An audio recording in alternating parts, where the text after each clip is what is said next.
Okay, तो पिछले video में हमने एक सिंपल इमेज से एक कंप्लीट 3D मॉडल जनरेट किया था एंड ट्रस्ट मी रिजल्ट काफी इंसेन था। लेकिन वो सिर्फ 3D मॉडल था। मजा तो तब आएगा ना जब हम 3D मॉडल को एनिमेट करेंगे। सो आज बारी आ चुकी है हाइपर 3D के अंदर छुपा हुआ एक ऐसा फीचर को टेस्ट करने की जो 3D मॉडल को डिफरेंट पार्ट में अलग कर देता है, जिसे हम हर पार्ट को इंडिपेंडेंटली एडिट और एनिमेट कर सकते हैं। The best part is animation और गेम डेवलपमेंट जैसे वर्कफ्लो में घंटों का मैनुअल वर्क बचा सकता है।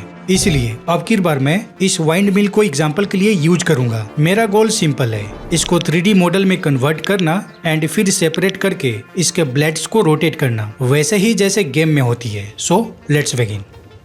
Okay, so first of all Hyper 3D Rodin Gen 2.5 पे आके वाइंड मिल का इमेज डाल के फटाफट से 3D मॉडल जनरेट करवा लेते हैं। अगर तुम्हें मॉडल जनरेट करवाने में प्रॉब्लम हो रही हो तो ये वाला वीडियो जाके देख लेना, सारा डाउट क्लियर हो जाएगी। नाउ जब मॉडल रेडी हो जाए तो यहीं पे हमें एक इंसेन फीचर मिलती है which is bank to part. So simple इस पे क्लिक करते हैं। नाउ यहाँ पे ना दो तरीका है पार्ट्स को सेपरेट करने का, एक ऑटो और एक मैनुअल। तो हम दोनों तरह से पार्ट को अलग करने वाले हैं। तो अभी हम ऑटोमेटिक वाले को ट्राई करते हैं, जिसमें AI ऑब्जेक्ट को खुद आइडेंटिफाई करके एक मैप बना देता है कि किस पार्ट को सेपरेट करने वाला है। जैसे कि यहाँ पे देख सकते हो कि ऑब्जेक्ट की फ्रंट एंड टॉप व्यू से इसने शो किया है कि इसी पार्ट को ये अलग करने वाला है। अगर ये मैप सही लगे तो simple you can generate it, but अगर तुम्हें लगे कि कुछ पार्ट इसने कैप्चर नहीं किया है तो हम फिर से ट्राई अगेन पे क्लिक करके रीजनरेट करवा सकते हैं। मेरे ख्याल से ये काफी सही है, बिकॉज मुझे सिर्फ इसका ब्लेड्स को सेपरेट करवाना है और इसने इस चीज को समझ के मैप बना दिया है।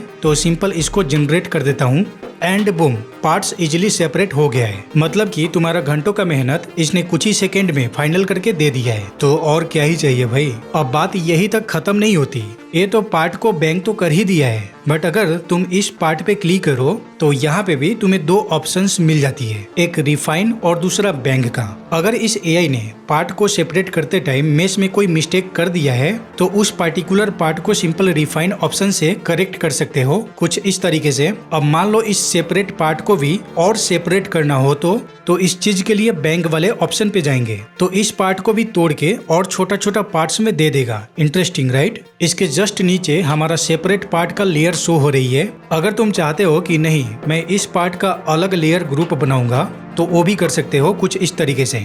And done. मतलब क्या मस्त काम किया है हाइपर 3D ने। तो अब चलो 12K टेक्सचर जनरेट कर लेता हूँ एंड बस हमारा मॉडल रेडी है। अब हम सिंपल एक्सपोर्ट कर लेते हैं। नाउ यू कैन सी कि इसने हमारा जरूरी पार्ट्स को अलग कर दिया है। अब इसको तुम चाहो तो अब अपने पार्ट्स को एनिमेट कर सकते हो, जैसे मैंने जस्ट सिंपल इसका ब्लेड्स को रोटेशन दिया है और देख सकते हो कि कितना मस्त दिख रही है। इसको अब तुम अलग अलग क्रिएटिव वर्कफ्लो में यूज कर सकते हो, चाहे वो गेम हो या कुछ और। चलो अब बारी है मैनुअल पार्ट को सेपरेट करने की। तो अगेन हाइपर 3D रोडिन पे आके एक सिंपल रोबोट का इमेज अपलोड कर देता हूँ। नाउ एज यूजुअल हम इसको 3D मॉडल जनरेट कर लेते हैं। आफ्टर दिस अगेन जाएंगे बैंक टू पार्ट्स पे और यहाँ पे कॉर्नर पे एक ऑप्शन मिलती है मैनुअल का, सो क्लिक ऑन इट। सो ऐसा कुछ इंटरफेस देखने को मिलेगा। यहाँ पे ना पार्ट्स को तुम खुद सिलेक्ट करोगे और वो सिलेक्टेड पार्ट्स यहाँ पे लेयर बन के सेव होते जाएंगे। यहाँ पे एक बार क्लिक कर देते हैं ताकि सिलेक्शन के टाइम थोड़ा मॉडल जूम दिखे। तो पहले मैं इस वाले पार्ट को सिलेक्ट कर लेता हूँ।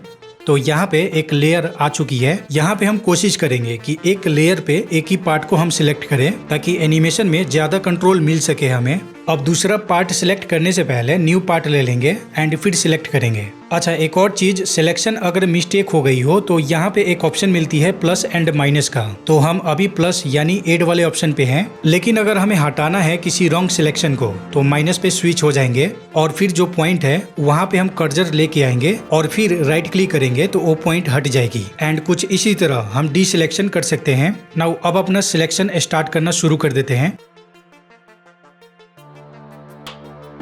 तो मैंने कुछ इस तरह से अपने नीडेड पार्ट्स का सिलेक्शन बना दिया है। तो अब सिंपल जनरेट कर लेता हूँ यहाँ से। अब फटाफट से इसका टेक्सचर रेडी करके मॉडल एक्सपोर्ट कर लेता हूँ और अब इसको जैसा चाहो वैसा एनिमेशन दे सकते हो।